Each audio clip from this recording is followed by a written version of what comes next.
Bismillahirrohmanirrohim. Assalamualaikum warahmatullahi wabarakatuh. Anak soleh dan soleha kelas Ibu Majah, bagaimana kabarnya? Mudah-mudahan tetap semangat karena Allah ya. Oke, terima kasih yang tetap bersemangat. Baik, nah hari ini kita akan belajar tematik tema 6 ya nak ya. Subtema 1, muatan pelajarannya yaitu IPS atau ilmu pengetahuan sosial. Nah, di sini kita akan belajar tentang interaksi manusia dengan lingkungan alam dan pengaruhnya. Nah, anak soleh dan soleha yang sudah ada buku kitabnya, boleh disimak halaman 13 dan halaman 18 ya nak ya. Oke, nah untuk KD yang akan kita pelajari hari ini yaitu 3.2 tentang memahami interaksi manusia dengan lingkungan dan pengaruhnya terhadap pembangunan sosial, budaya, dan ekonomi masyarakat. Sedangkan tujuan pembelajarannya, dengan melihat video dan mendengarkan penjelasan, siswa mampu memahami interaksi manusia dengan alam dengan tepat. Iya. Oke, anak soleh dan soleha, sebelumnya siapa yang sudah belajar? Iya, terima kasih yang sudah belajar ya nak ya. Good job, berarti anak yang rajin. Oke, kita lihat video selanjutnya. Nah, interaksi itu apa sih? Ada yang masih ingat? Iya, tentunya semua makhluk hidup berinteraksi dengan lingkungan sekitar, baik interaksi sosial maupun dengan lingkungan alam. Nah, interaksi itu suatu kegiatan yang terjadi antara dua objek dan saling mempengaruhi satu sama lain. Nah, ini interaksi anak ya. Seperti contohnya ibu dan kalian, ini kita saling berinteraksi ya. Selanjutnya, ingat kembali nih ada beberapa interaksi anak ya. Yang pertama ada interaksi sosial, yaitu hubungan timbal balik antara dua orang atau lebih yang saling mempengaruhi. Sedangkan interaksi dengan lingkungan alam yaitu interaksi antara manusia dengan lingkungan atau sebaliknya yang terbentuk secara alami.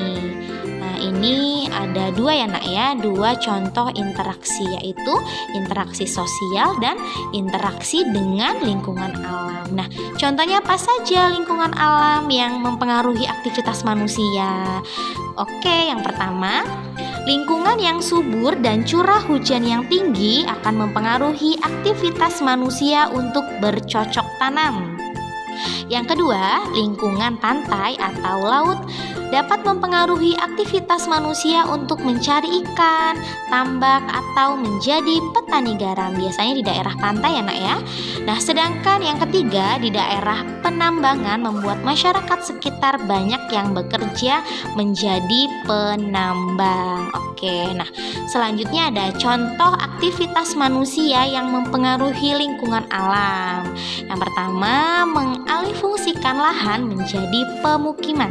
Yang kedua, petani membajak sawah dengan menggunakan tenaga sapi agar tanah subur dan jadi gembur. Yang ketiga, penambangan minyak dan batu bara.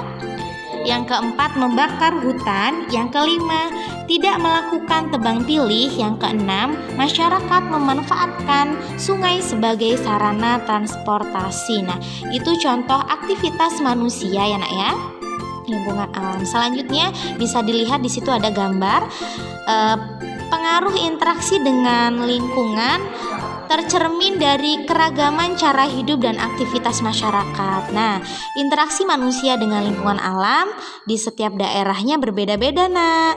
Kemudian interaksi sosial dan interaksi dengan lingkungan alam sama-sama perlu untuk dilaksanakan manusia. Nah, itu contohnya ya nak ya.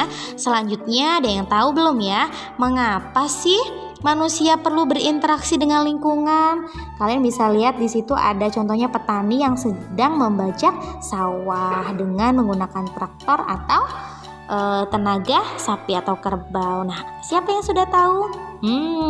Oke, good job.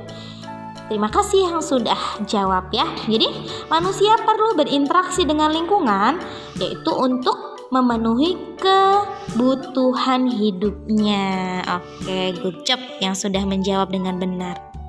Oke, selanjutnya Manusia harus dapat memanfaatkan alam dengan baik untuk memenuhi kebutuhannya, yakni dengan menggunakan ilmu pengetahuan dan teknologi. Contohnya apa? Jadi manusia dapat membuat hujan buatan ketika kemarau panjang, pertanian, perkebunan, dan peternakan.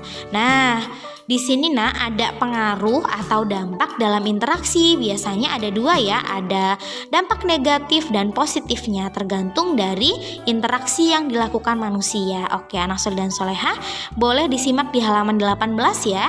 Nih sebagai contoh interaksi manusia dengan lingkungan pada perkebunan kelapa sawit. Nah, dampak positifnya apa? Yang pertama, meningkatkan lapangan pekerjaan. Yang kedua, meningkatkan pembangunan daerah.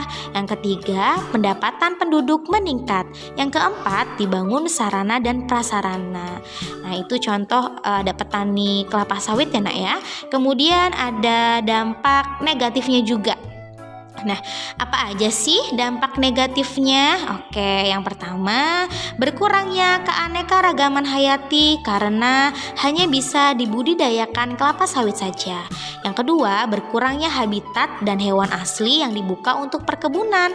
Yang ketiga, berkurangnya sumber daya air. Itu contoh dampak positif dan negatif di interaksi manusia dengan lingkungan pada perkebunan kelapa sawit. Oke. Nah, selanjutnya untuk mengurangi dampak negatif yang timbul dari berbagai aktivitas manusia, maka perlu adanya langkah-langkah pencegahan dan pembaruan agar lingkungan alam tetap terjaga dan harus dapat dimanfaatkan manusia atau terus dapat dimanfaatkan manusia. Oke, itu saja yang bisa Ibu sampaikan pada pertemuan hari ini. Mudah-mudahan bisa difahami ya nak ya. Untuk anak soleh dan soleha yang belum paham, boleh ditanyakan kepada Ibu Guru langsung. Terima kasih Bu. Mohon maaf apabila terdapat kesalahan. Ibu akhiri. Wassalamualaikum warahmatullahi wabarakatuh.